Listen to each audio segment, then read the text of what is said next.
God's evidence of his great works. A man guided by God to bring all God's evidence, the proof that he did what he said in the biblical accounts.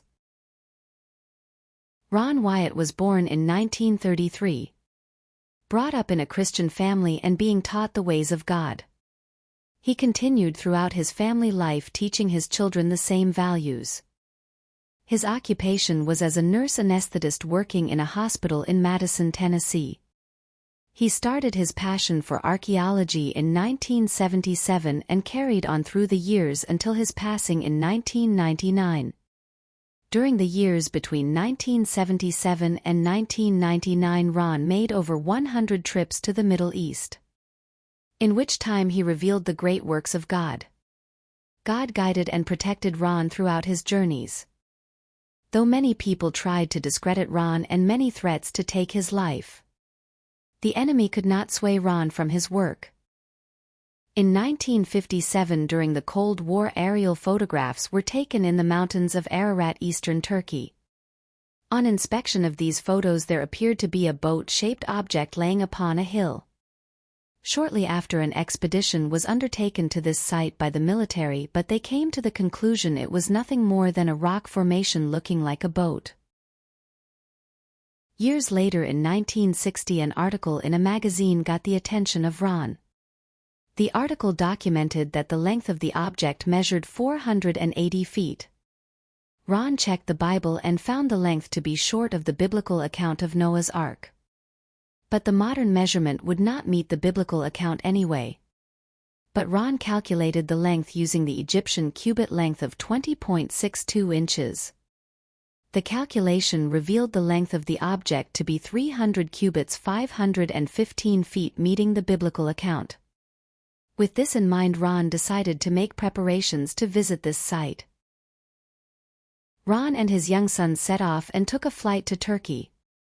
Taking a train journey and then a cab, they headed toward a small town in the area of the mountains of Ararat.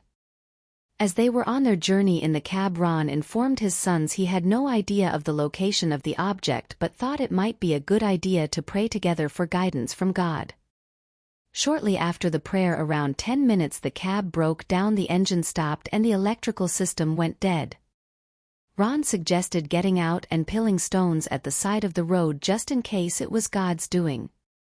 They returned to the car, the driver closed the bonnet and the car started.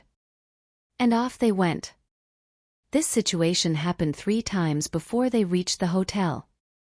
As their journey took place at night, it was the following morning that they set out back up the same road to try and locate the 3 piles of rocks. To their astonishment, just across the way from the rock pile was an anchor stone. In fact, they located throughout this search 13 anchor stones in total. At another pile of rocks that they placed on the roadside, they came across what seemed to be a gravestone. And the final pile gave them the location of the boat-shaped object. This proved God had answered their prayer. Now, having spent their time in the area, Ron had to return home with his boys, wondering if he could get authorization to excavate at the site.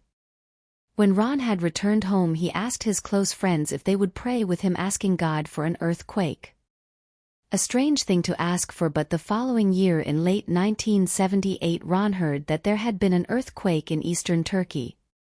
Having found this to be true, he prepared to return to the site, and in August 1979 he attended the site with a small team to assist. When Ron arrived on site, he found the earthquake had in fact broken away the land around the object, revealing the sides of the boat shape. Ron could see what looked like timber frames along the sides.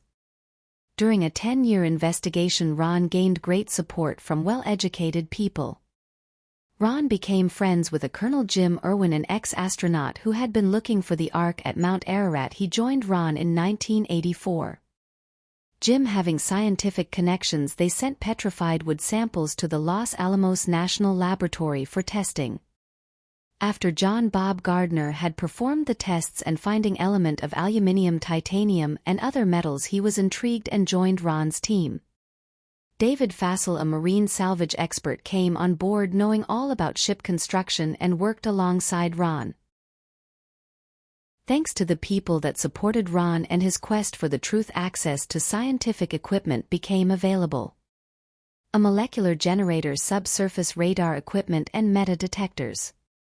Ron and his team found metal locations spanning the full length of the object. Placing ribbon bands upon these locations, it was clear these were the joint areas at points where timbers were fixed together.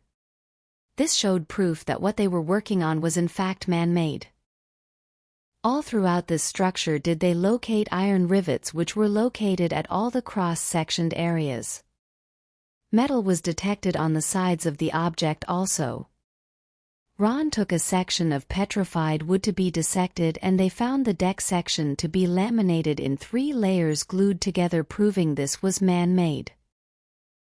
Although they had great proof externally that this was man-made, they needed proof of an internal structure. This is where the subsurface radar equipment came into play. When the results came in, the radar picked up bulkheads, compartments, and decks. This was confirmed throughout the length of the structure. Confirming this was man-made, and the experts agreed they were looking at a boat/ship. The conclusion. Here we look at the facts.